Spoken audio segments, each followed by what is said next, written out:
नमस्कार दोस्तों, LS classes में आपका स्वागत है। हम लोग एनसीईआरटी सीरीज दृष्टि पब्लिकेशन के भाई आज ये आपका नेक्स्ट चैप्टर है प्राचीन भारत। ठीक है, ऑलरेडी मैंने आपको 6 से 7 लेक्चर ले चुका हूँ। आज ये नेक्स्ट लेक्चर है जिनमें से हम लोग इसके बारे में चर्चा करेंगे। पहला प्रश्न पढ़ते, खानाबदोश मनुष्य के संदर्भ में निम्नलिखित कथनों पर विचार करें। आरंभ में लोग खानाबदोश थे और वे लोग अकेले रहने के बजाय समूह बनाकर रहते थे। आमतौर पर एक समूह में कुछ पुरुष, कुछ स्त्रियां और बच्चे होते थे। उपयुक्त में से कौन सा कथन सत्य है? इनमें से कौन सा कथन जाएगा सत्य? ए, बी, सी या डी? इसका हो जाएगा डी आंसर। ठीक है, ऑप्शन में इसका हो जाएगा डी आंसर। इसकी व्याख्या देखते हैं। उपर्युक्त सभी कथन सत्य हैं। ठीक है, ये मैं आपको दृष्टि पब्लिकेशन के एनसीईआरटी में जो बुक है वो आपको मैं पढ़ा रहा हूँ। ठीक है, उपर्युक्त सभी कथन सत्य हैं। आरंभ में लोग खानाबदोश थे, यानी वे भोजन और आश्रय की तलाश में झुंड बनाकर एक स्थान से दूसरे स्थान पर घूमते रहते थे। सुरक्षा के दृष्टि से अकेले रहने के बजाय समूह बनाकर रहना बेहतर था। इन दिनों का जीवन सचमुच ही बड़ा कठिन था, क्योंकि लोग पेड़ों के फल फूल, जंगली पौधों खाते थे और वे जो जानवर मिल जाते थे उनका शिकार करते थे। इसी कारण जब वे एक स्थान पर पाए जाने वाले अधिकांश पशुओं का शिकार कर लेते थे तो शिकार की खोज में उन्हें दूसरे स्थान पर जाना पड़ता था। अगला है प्रश्न नंबर 2। कथन ए जो है, आदिम मानव के जीवन में आग एक अजूबा थी। आदिम मानव के जीवन में क्या आग एक अजूबा थी? अच्छा, आग के इस्तेमाल से रहन सहन में बड़ा सुधार हुआ। नीचे दिए गए कोड का प्रयोग करके सही उत्तर का चयन कीजिए। ए, बी, सी या डी? प्रश्न नंबर 2। प्रश्न नंबर 2 को जाएगा ऑप्शन नंबर बी। दोनों बातें सत्य हैं, लेकिन जो कारण है वो जो कार्य यानी कि आर है वो ए का सही स्पष्टीकरण नहीं करता है। बातें दोनों सत्य हैं। ऑप्शन नंबर इसका बी हो जाएगा सही आंसर। आग की खोज संयोग से हुई थी। पत्थर के दो टुकड़ों को आपस में टकराने से एक चिंगारी उठी और जब ये सूखी पत्तियों और टहनियों में गिरी तो उनमें से आग निकली। आग आदिम मानव के लिए एक अजूबा थी, परंतु आगे आगे जाकर इसका अनेक कामों में इस्तेमाल किया गया, जिससे रहन सहन में बड़ा सुधार हुआ। आग की खोज को हम एक महान खोज कह सकते हैं। अगला है प्रश्न नंबर नेक्स्ट है प्रश्न नंबर 3।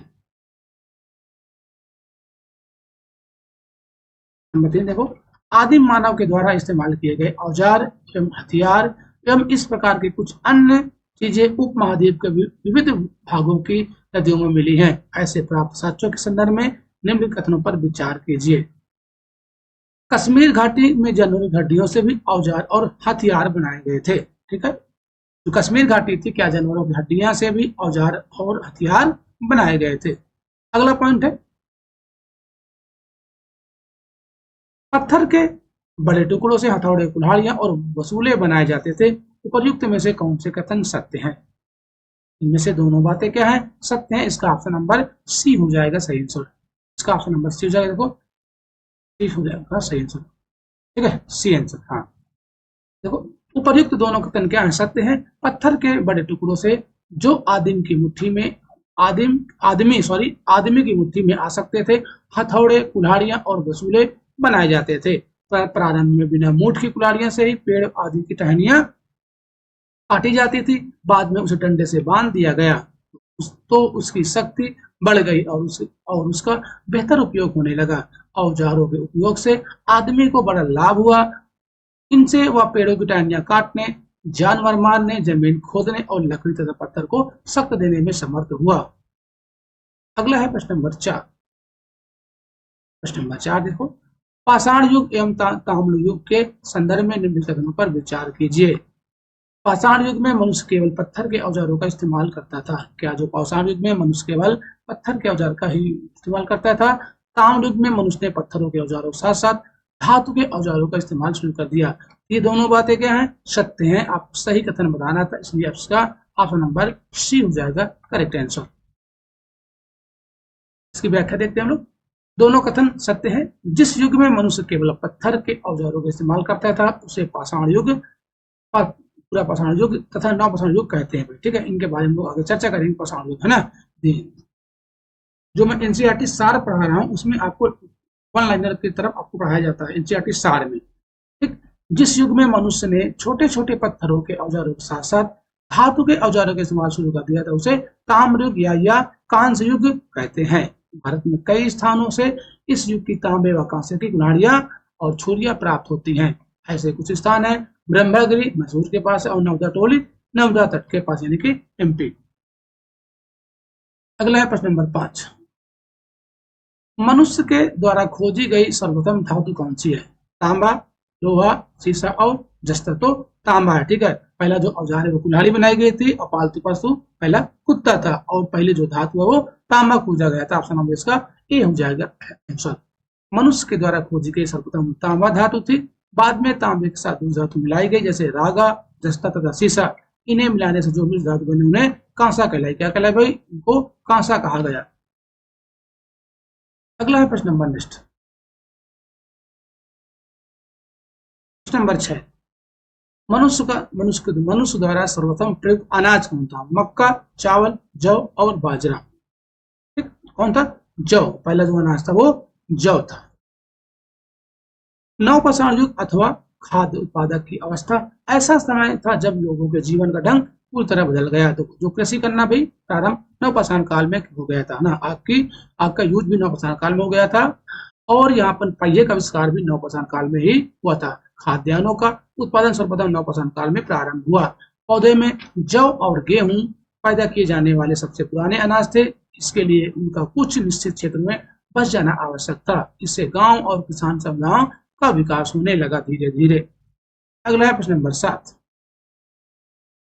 नवपाषाण युग के औजार एवं अन्य चीजों के संदर्भ में निम्नलिखित कथनों पर विचार कीजिए।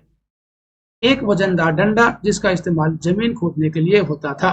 कुल्हाड़ी का इस्तेमाल पेड़ों को काटने छांटने के लिए होता था। सिल और बट्टा का इस्तेमाल अनाज पीसने के लिए होता था। आपको बताना है इनमें से कौन से ऑप्शन सही है। प्रश्न नंबर 7, ठीक है। ये तीनों बातें क्या है? सत्य है। ऑप्शन नंबर इसका डी हो जाएगा करेक्ट आंसर।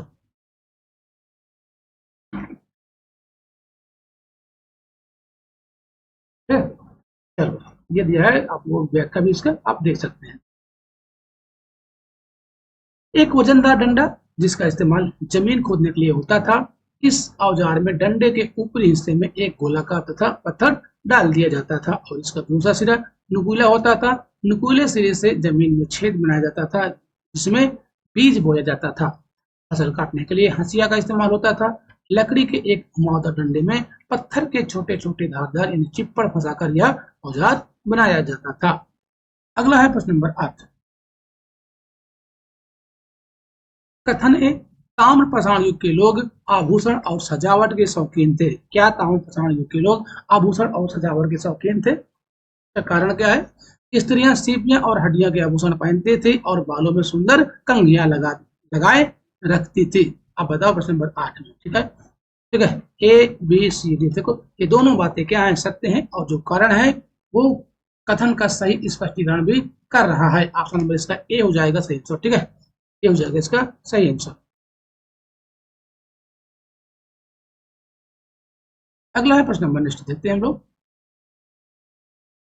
प्रश्न नंबर, ठीक है। इसकी व्याख्या देख लेते हैं। ताम्रपाषाण युग के लोगों को अब जंगली जानवरों और खराब मौसम से कठोर संघर्ष नहीं करना पड़ता था, इसलिए अब आभूषण बनाने के लिए उनके पास समय था।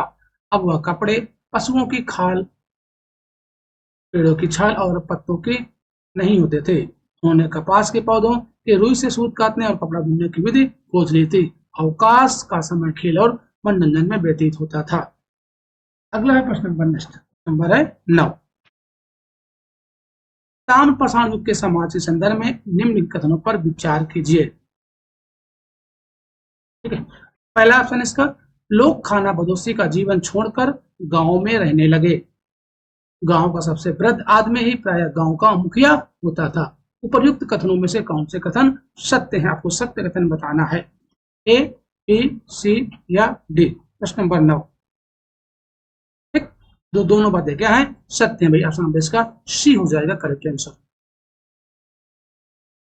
इस काल में जब लोग खाना बदोशी का जीवन छोड़कर गांव में रहने लगे थे तो वो मनमानी नहीं कर सकते थे। कुछ आदमी खेतों में काम करने जाते थे जबकि कुछ पशुओं की देखभाल करते या झोपड़ियां बनाते या औजार तथा हथियार बनाते। पुरुषों के साथ स्त्रियां भी खेतों में काम करती थी और पशुओं की देखभाल करती थी। कुछ स्त्रियां सूत काटती और कपड़ा बुनती थी। कुछ मिट्टी के बर्तन बनाती थी। कौन काम क्या करे इसका निर्णय सारा गांव मिलकर करता था। गांव का सबसे वृद्ध आदमी ही प्राय मुखिया होता था और उसे ही सबसे बुद्धिमान भी समझा जाता था। वही सभी लोगों का को आदेश भी दिया करता था। अगला है प्रश्न नंबर 10। स्तंभ का को आपको स्तंभ खा के साथ मिलान करना है। पूरा पाषाण युग है, नव पाषाण युग है और ताम्र पाषाण युग है। आग की खोज, तांबा, फसल काटने की औजार। प्रश्न नंबर 10। ठीक, 10 में आप लोग किधर जा रहे हो, A B C D, A B C D. ठीक, देखो जो पूरा पाषाण युग है हो जाएगा भाई आग की खोज, और नव पाषाण काल में हो जाएगा फसल काटने का औजार, और ताम्र पाषाण युग में यानी कि हो जाएगा इसका बी आंसर। ठीक है, 10 का इसका डी हो जाएगा करेक्ट आंसर। पूरा पाषाण युग आग की खोज, और नव पाषाण युग में फसल काटने के औजार हैं, और ताम्र पाषाण युग में तांबा। ठीक है, देखो आज आग का आविष्कार तो पहले हो चुका था, लेकिन यूज करना सही से नव पाषाण काल से ही माना जाता है। अगला है प्रश्न नंबर 11। आरंभिक मानव के धार्मिक विश्वास के संदर्भ में निम्नलिखित कथनों पर विचार कीजिए। आकाश का एक देवता था जो आकाश का एक देवता था जो सूर्य को प्रतिदिन आकाश में यात्रा करने की अनुमति देता था। माता देवी के रूप में धरती माता की छोटी मूर्तियां बनाई जाती थी और सर्वत्र इनकी पूजा होती थी। तो इनमें से कौन से कथन सही है, इनमें से कौन से कथन सत्य है? ठीक है, दोनों बातें क्या है, सत्य है। इसका ऑप्शन नंबर सी हो जाएगा सही आंसर। उपर्युक्त दोनों कथन क्या है, सत्य है। धरती की कल्पना एक ऐसी माँ के रूप में की गई जो फसलों और पौधों से अपने बच्चों का पालन करती है, और यह यदि यदि यदि सुबह सूर्योदय होता रहे तो धरती फसल पैदा करती रहे। आकाश के देवता और धरती माता को बल देकर स्तुति गान से संतुष्ट करना जरूरी था। अगला जो चैप्टर है नगर जीवन का आरंभ, चैप्टर नंबर 2 है नगर जीवन का आरंभ।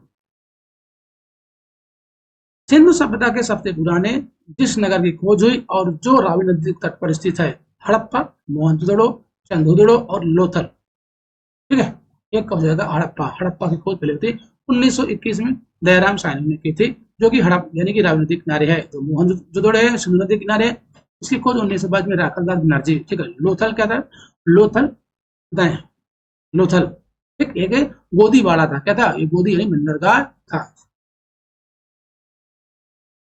दूसरे सबसे महत्वपूर्ण स्थल खोज सिंध वर्तमान पाकिस्तान में मोहनजोदड़ो में हुई थी। पुरातत्ववेत्ता ने इस प्राचीन नगर की सभ्यता को सिंध सभ्यता का नाम दिया क्योंकि ये दोनों नगर इसी तरह के संस्कृति वाले अन्य सिंधु घाटी में ही मिले थे। हड़प्पा संस्कृत समूचे सिंध, बलूचिस्तान और लगभग पूरे पंजाब, पूर्वी और पश्चिमी हरियाणा, पश्चिमी उत्तर प्रदेश है ना, जम्मू कश्मीर और राजस्थान हो गया, गुजरात हो गया, उत्तरी महाराष्ट्र में फैली हुई थी। इन संस्कृति को लगभग 250 ईसा पूर्व में यानी आज से लगभग 45 वर्ष पहले महत्व प्राप्त हुआ। उस समय मिस्र में पिरामिडों का निर्माण करवाने वाले फराओं की सभ्यता थी। कौन सी भाई, फराओं की सभ्यता थी। ठीक है, मैं इसके बारे में कई बार बता चुका हूँ। बताया सबसे उत्तरी जो था वो आपका मांडा था, सबसे दक्षिण में दैमाबाद, सबसे पूर्व में आलमगीरपुर और सबसे पश्चिम में सुद कांगेडोर। ये इसका विस्तार था, पूर्वी, पश्चिमी और उत्तरी और दक्षिणी हड़प्पा सभ्यता का। अगला प्रश्न नंबर 2।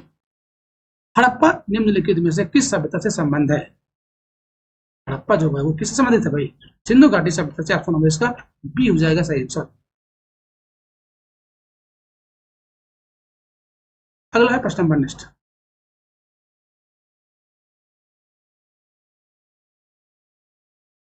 प्रश्न नंबर नेक्स्ट देखो, प्रश्न नंबर 3 है निम्नलिखित कथनों पर विचार कीजिए एवं नीचे दिए गए कूट से सही उत्तर को चुने। मोहनजोदड़ो, हड़प्पा, रोपड़, कालीबंगा सिंधु घाटी सभ्यता के प्रमुख स्थल हैं। ठीक है, बिल्कुल बात सही है भाई। मोहनजोदड़ो में मकान ईंटों के बने होते थे और उनकी दीवारें मोटी और मजबूत होती थी। अच्छा, ठीक है, बिल्कुल बात सही है। मोहनजोदड़ो के निचले एक नगर में सड़कें सीधी जाती थी और एक दूसरे पर समकोण पर काटती थी। ये भी बात सत्य है। आपको सही कथन बताना था, इसलिए इसका ऑप्शन नंबर इसका डी हो जाएगा करेक्ट आंसर। सिंधु सभ्यता घाटी के प्रमुख स्थल पंजाब में रोपड़, हरियाणा में राखीगढ़ी और बलूचिस्तान में मेहरगढ़, कच्छ की खाड़ी में धौलावीर यानी गुजरात में है ना, अहमदाबाद के पास लोथल, राजस्थान में कालीबंगा थे। मोहनजोदड़ो का निचला भाग बढ़िया योजना तैयार करके बनाया गया था। मुख्य सड़क करीब 10 मीटर चौड़ी थी जो आधुनिक नगरों की बड़ी बड़ी सड़कों के बराबर है। सड़कों के दोनों ओर मकान बनाए जाते थे। सड़क की नाली सड़क के किनारे चलती थी और उसके दोनों ओर ईंटें लगाई होती थी ताकि उसे साफ रखा जा सके। कुछ नालियां पत्थर की पट्टियों से ढकी भी रहती थी। अगला है प्रश्न नंबर 4। नंबर 4 है हड़प्पा संस्कृति की स्त्रियों के वस्त्र और आभूषण के संदर्भ में निम्नलिखित कथनों पर विचार कीजिए। स्त्रियां छोटी घाघरा पहनती थी जो कमरबंद में कसा रहता था। स्त्रियों को अपने केस तरह तरह के संवारने के शौक थे भाई। ठीक है, स्त्रियां कंगन और हार पहनती थी। उपयुक्त कथनों में से कौन से कथन सत्य हैं? ए, बी, सी या डी? प्रश्न नंबर 4। नंबर 4 में ये सारी बातें क्या है? सत्य है। ऑप्शन नंबर इसका डी हो जाएगा करेक्ट आंसर। हड़प्पा संस्कृति के लोग कपड़ा बुनना जानते थे। मिट्टी से जो तकवे मिले हैं उनसे पता चलता है कि बहुत सी स्त्रियां घर पर सूत काट देती थी। सूत कपड़े सूती होते थे, यद्यपि उनका भी इस्तेमाल होता था। स्त्रियां अपने केसों को भांति भांति से गूंथती और कंगों से सजाती थी। स्त्री और पुरुष दोनों को आभूषण पहनने का शौक था। आभूषण क्वार्ट्ज और सीप की गुड़िया के बने होते थे, परंतु अमीरों के लिए यह सोने और चांदी के बनाए जाते थे।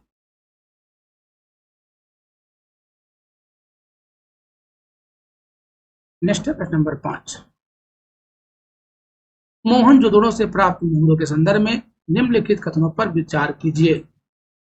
ये स्टेराइट या पत्थर के बने चपटी आयताकार मुहरे हैं और मुहरे के एक तरफ सांड, एक सींग वाला पशु या एक हाथी या किसी दृश्य की आकृति है। कथनों में से कौन से कथन सत्य हैं? ए, बी, सी या डी? नंबर 5 में ऑप्शन नंबर सी यानी दोनों बातें क्या है? सत्य हैं। अगला प्रश्न नंबर 6। सिंधु सभ्यता का स्थल जहां खुदाई में एक डाक या नौका गोदी मिली है जहां से माल नौकाओं पर लाद कर भेजा जाता था और बाहर से आने वाला माल यहां उतारा जाता था, वह स्थल है लोथल, हड़प्पा, चंदुदड़ो और कोटादीजी। ठीक है, तो लोथल क्या दूधीवाड़ा था जो कि ये गुजरात में पड़ता है। ऑप्शन नंबर इसका ए हो जाएगा सही आंसर। सिंधु सभ्यता काल में सुमेर और फरस की खाड़ी के तटवर्ती नगरों के लोगों के साथ हड़प्पा संस्कृति के लोगों के व्यापारिक संबंध थे। वे एक जगह से दूसरी जगह बराबर माल भेजते थे। मोहनजोदड़ो में बने मुहरे तथा अन्य छोटी चीजें इराक के स्थलों से मिली हैं। लोथल जहां खुदाई में एक डाक या नौका यानी गोदी मिली है। हड़प्पा संस्कृति के लोगों के उत्तरी अफगानिस्तान के साथ भी व्यापारिक संबंध थे। अफगानिस्तान से खूबसूरत नीले लाजवर्द पत्थर का आयात किया जाता था। किसका? लाजवर्द का आयात किया जाता था अफगानिस्तान से। अगला चैप्टर है चैप्टर नंबर 3 है वैदिक युग का जीवन। पहला प्रश्न इसका देख, आर्यों के संदर्भ में निम्नलिखित कथनों पर विचार व्यक्त कीजिए। आर्य सबसे पहले पंजाब में बसे, धीरे धीरे वे दक्षिण पूर्व की ओर आगे बढ़कर दिल्ली के उत्तरी प्रदेश में आबाद हुए। ठीक है, बात एकदम सत्य है भाई। आरंभ में आर्य पशुचारी खाना बदोश लोग थे। वे पशुओं के बड़े बड़े झुंड पालते थे। ठीक है, ये भी बात सही है। आर्यों के बारे में हमें जानकारी उन सूक्तों से मिलती है जिनकी उन्होंने रचना की है। ठीक, ये तीनों बातें क्या है? सत्य है। आपको सही कथन बताना था। ऑप्शन नंबर इसका डी हो जाएगा करेक्ट आंसर। ठीक, देखो इसके बारे में, दिल्ली के उत्तरी प्रदेश के पास ही सरस्वती नदी बहती थी, परंतु इस नदी का जल धीरे धीरे सूख गया। यहाँ आर्यभाषी लोग सालों तक रहे और यहीं पर उन्होंने अपने सूक्तों का संग्रह करके ऋग्वेद तैयार किया।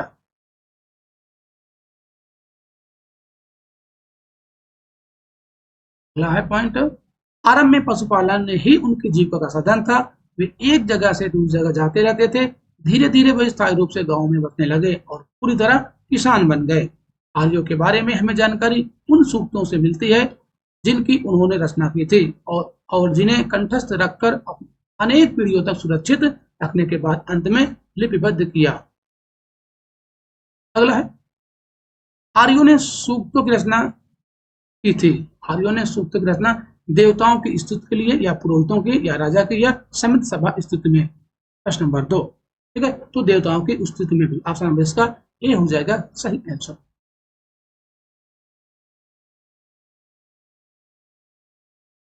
आर्यों ने अपने देवताओं की स्तुति में सूक्तों की रचना की।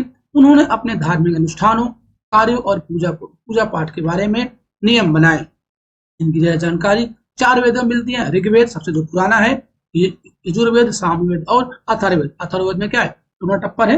यजुर्वेद को यज्ञ संबंधित है और सामवेद को भारतीय संगीत का जनक भी कहा जाता है। अगला है प्रश्न नंबर 3।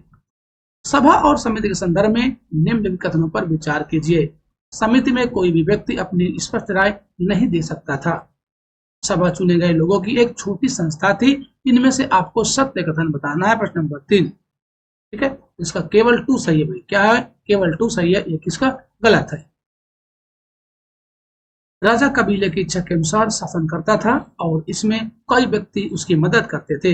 योद्धाओं का एक नायक होता था जिसे सेनानी कहते थे। एक पुरोहित होता था जो राजा के लिए धार्मिक अनुष्ठान करता था और उसे सलाह देता था। राजा दूतों के जरिए नजदीक के गांवों में बसे हुए अन्य अपने कबीलों के लोगों से संपर्क स्थापित करता था। राजा गांव के मुखिया से भी सलाह मशविरा करता था। यदि किसी अत्यधिक महत्व के मामले का विचार करना होता तो राजा समूचे कबीले की सलाह लेता था। ठीक है, ये संस्थाएं समिति और सभा कहलाती थी। समिति में कोई भी व्यक्ति अपनी स्पष्ट राय दे सकता था। क्या दे सकता था, ठीक है। तो सभा था ये चुने हुए लोगों की एक छोटी संस्था थी। अगला है प्रश्न नंबर 4। प्रारंभिक वैदिक कालीन आर्यों का मुख्य व्यवसाय क्या था। प्रारंभिक वैदिक कालीन ये पूछा गया है, ठीक है। खेती था या शिकार, पशुपालन या मछली पकड़ना, ठीक है। इसका सही जाएगा पशुपालन था। आरंभ में आर्य पशुचारी खानाबदोश लोग थे। वे पशुओं के बड़े बड़े झुंड पालते थे। यही उनकी जीविका के साधन थे। वे एक जगह से दूसरी जगह जाते रहते थे। धीरे धीरे वह स्थायी रूप से गांव में बसने लगे और पूरी तरह से किसान बन गए। नेक्स्ट क्वेश्चन देखते हैं हम लोग। प्रश्न नंबर 5। वैदिक काल में लोहे के उपयोग के संदर्भ में निम्नलिखित कथनों पर विचार कीजिए। भारत में लोहे का उपयोग लगभग 1000 ईसा पूर्व से कुछ पहले शुरू हुआ। इससे बने औजारों से गंगा घाटी के घने जंगलों को साफ किया गया। अब आपको इसका सही कथन बताना है, ठीक है। तो ये दोनों बातें क्या है, सत्य है। ऑप्शन नंबर इसका सी हो जाएगा सही आंसर। वैदिक काल में कृषि के अलावा पशुपालन, मछली मारना, धर्म, धातु कर्म, बढ़ईगिरी और चमड़े का काम गांवों के सामान्य व्यवसाय थे। धातु कर्मकारों को एक नई नई धातु मिल गई, लोहा। लोहे के उपयोग से जीवन को सुगम बना दिया गया, सुगम बना दिया था। लोहा कठोर और मजबूत होने के कारण औजार तथा हथियार बनाने के लिए तांबे व कांसे से बेहतर था। सबसे पहले लोहे का उपयोग तीर के नोकों, भाले के नोकों, तलवारों और चाकू से जैसे हथियार में हुआ। बाद में लोग लोहे की कुल्हाड़ियां बनाने लगे। अंत में हल के लिए लौह के फाल भी बनाए गए। इससे इस क्षेत्र की भारी मिट्टी में खेती की उन्नति हुई। अगला है प्रश्न नंबर 6। सूची 1 को सूची से के अनुसार आपको मिलान करना है, ठीक है। देव, सवित्र, अग्नि, उषा, ठीक। आप बताओ। देव, धो, ठीक है। ये है आपके आकाश के देवता। किसके हो जाएंगे, आकाश के देवता। और जो सवित्र है ये सूर्य की प्रेरक शक्ति के देवता हो जाएंगे। और जो अग्नि है, अग्नि जो आप आग के देवता। और उषा है प्रातः काल के देवता, ठीक। इसका ऑप्शन नंबर इसका के हो जाएगा सही आंसर, ठीक है। ये थे कुछ आज के महत्वपूर्ण प्रश्न। हम लोग चलेंगे अब देखो आगे जो अगला चैप्टर है, चैप्टर नंबर 4, इसके बारे में नेक्स्ट लेक्चर में हम लोग बातें करेंगे, ठीक है। इसके बारे में हम लोग नेक्स्ट लेक्चर में भाई देखेंगे। तो धन्यवाद सभी को, हम लोग मिलते हैं नेक्स्ट लेक्चर में।